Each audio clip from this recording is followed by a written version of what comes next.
They're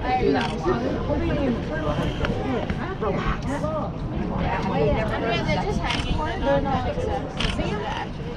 Maybe the Sunday thing. Yeah, they're just like lazy. And they just protecting. And there is just protecting. There's no action. There's actually platonic, like, Gator up on the mound here on the right. See with his mouth open? I'm at the bottom of the roots. Oh, yeah. Right there in the base root. Hot. Right there. The base of the root. How do we look? Oh. That's a good picture. I wish I had my camera. I know, I told my dad, I said once I got here, I'm like, well, I could have brought my expensive got like good pictures. This big white bird walking down the slough. But look at this little yellow bird that just landed here on this low branch. Oh, they're gonna fight. Where'd they go? You hear them? I lost them. We're in the middle of a territorial dispute. I don't know where they went to. But this big white bird, that's the common egret. That bird will eat about 10% of hatchling gators. If he finds the alligator nest site, the nursery, those baby gators in big trouble. He'll wipe them out. People hunted that bird nearly to extinction. People used to wear that bird's breeding plumage as a status symbol. Men would wear those feathers in their hats, women would wear them on pins, and they paid a lot of money for that bird's feather. And if you wanted people to think or know you had money, that's how you did it. You wore that bird's feather in your cap. Oh, down the bayou, there's a great blue heron. The big gray one. I didn't see him. He's down there in the shade. He's past the white one. The great blue heron eats about 20% of hatchling gator.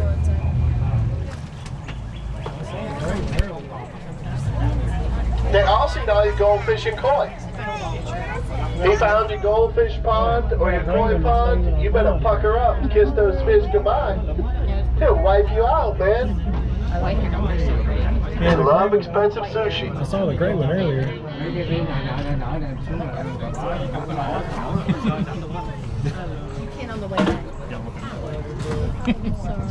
Oh, yeah, that's dead leg right there. Showing up. It's on Gary. Almost hit him with the camera. Yeah, everybody's a little lazy today. The water temperature's just getting to the point. There's another soft shell, right? On the right.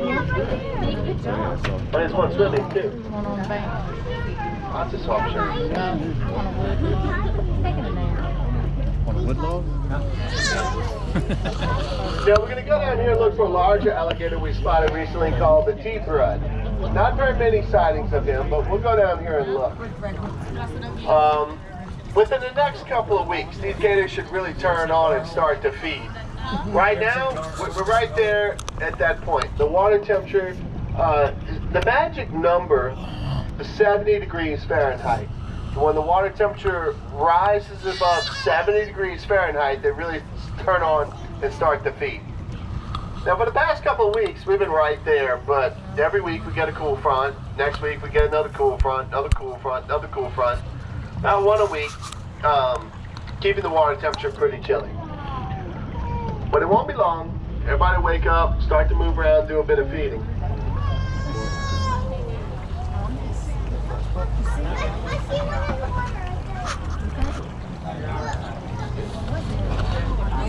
That's a turtle. Down at the end of this canal, back in December, I counted 15 alligators.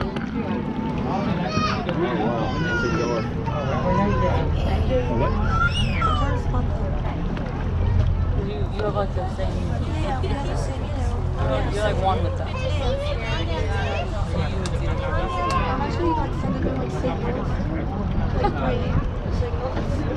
It's working.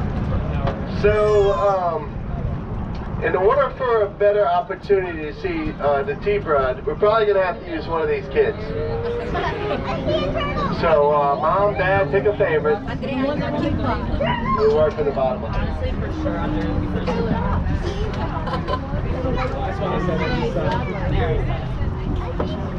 We all got it.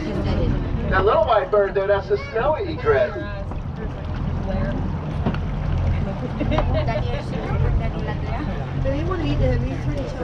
Yes, sir. I would. Oh, definitely. Oh, yeah. Yeah, they can definitely, that's their strongest sense.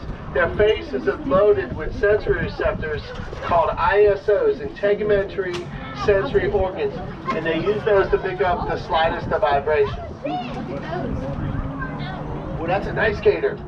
We just passed him right up. What are y'all doing? All right, it's time to dangle.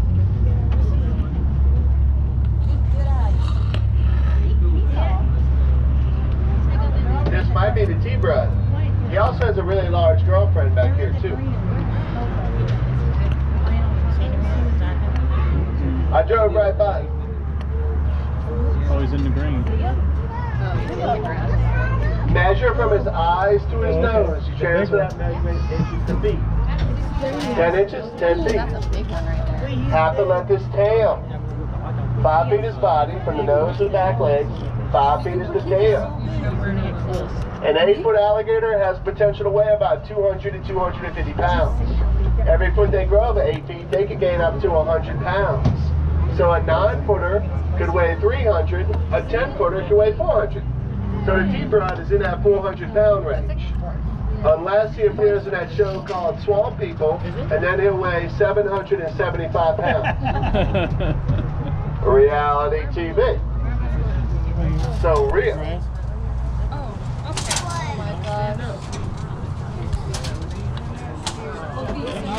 They have a smaller one. You see?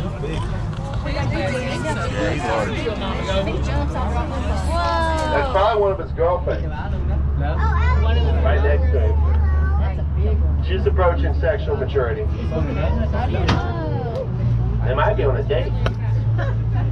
He might have just got gator blocked. He's so big. That's the thing is, I was gonna ask you. look, the girls. 17.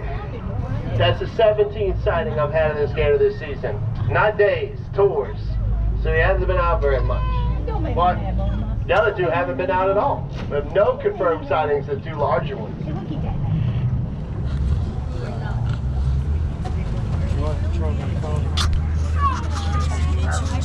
So sometimes they just expose their back.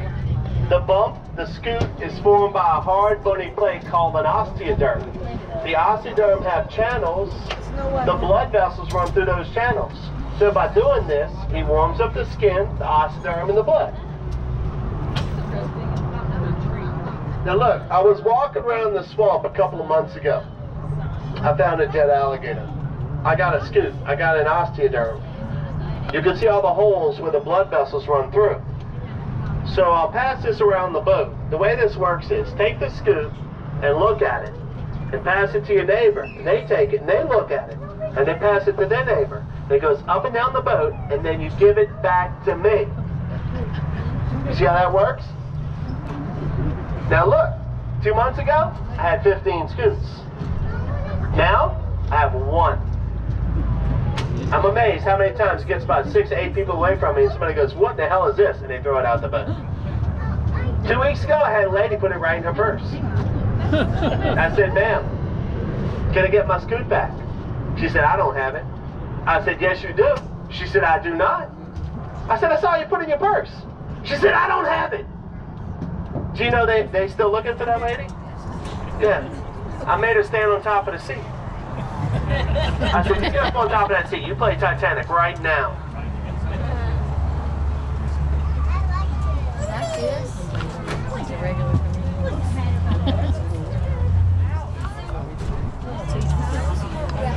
Uh-huh.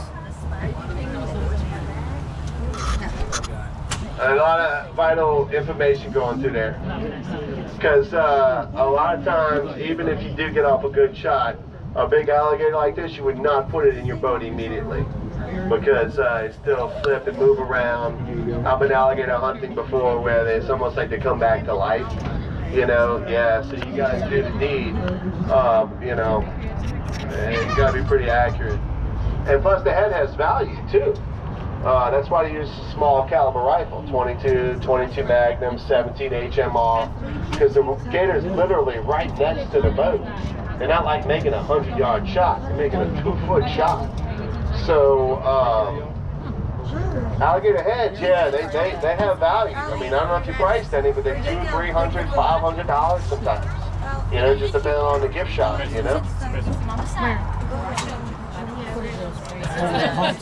We just talked about it.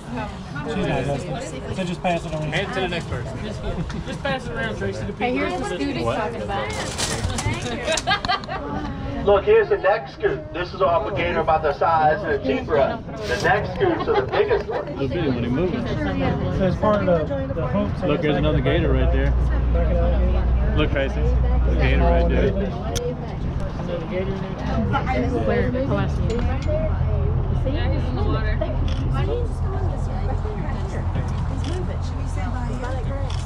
That's a big one. That's off a big gator. Oh, there's George.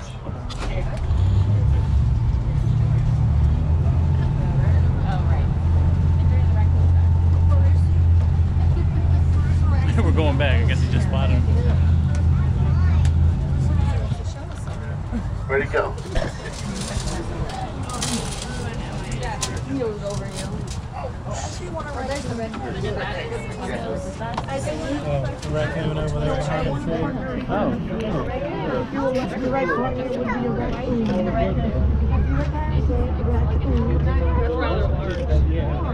He's a little nervous. He's a little bit more cautious because he sees a lot of gators all of a sudden. For months, they could frolic through the swamp and not have to worry about getting eaten by an alligator. Now, things have changed. Oh, he's so cute. He's a little bit more cautious. I don't think they're cute at all.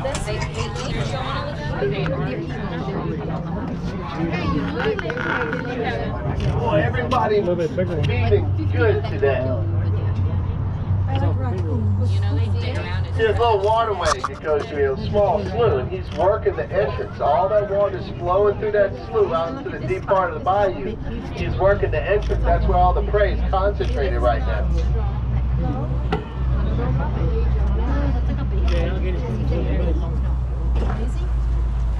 Like a crawfish. That raccoon was like, okay, I got him out. Oh, thank you.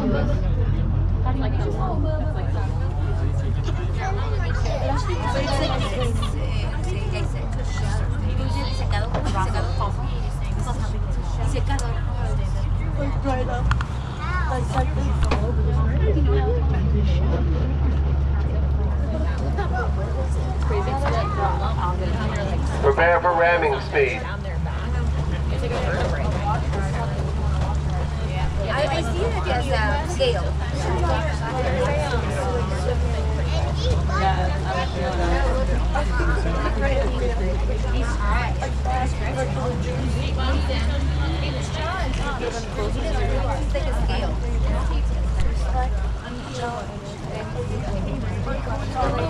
No, it's a scoop. Does that improve your PSI? For my PSI suffer, he was really he was so aggressive to me. I remember once he had walked You're studying an MD.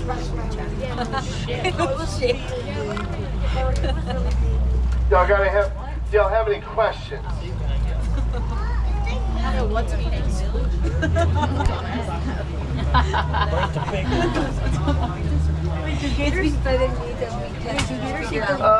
This particular bayou is probably about, I guess about 5 miles or something like that, because it goes all the way down and goes underneath the Interstate 10 over by Lake Pontchartrain. There's one. There's one.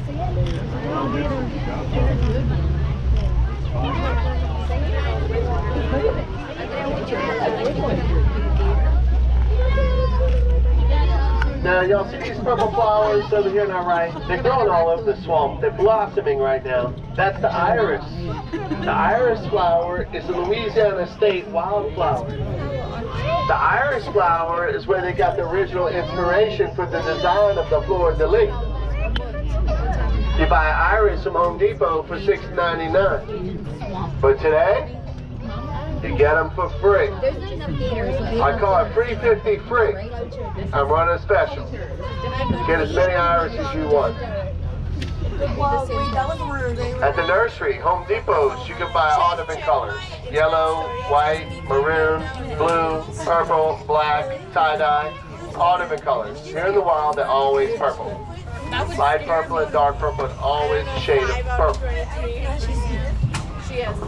The Man Shack Swamp had about 400 residents. Most of these people were loggers. They'd wake up every morning, paddle through the bayou, and chop down cypress trees. Some of these people that lived here, commercial fishermen and fur trappers. One of the residents that lived up here in Cajun Bride's property was this lady by the name of Julia Brown. Julia Brown was different. She liked to practice the voodoo.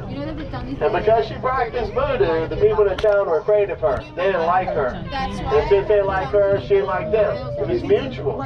This went on and on for years. She put a hex on the town. She vowed when she died, she would take the whole town of Frenier with her. It happened. She died.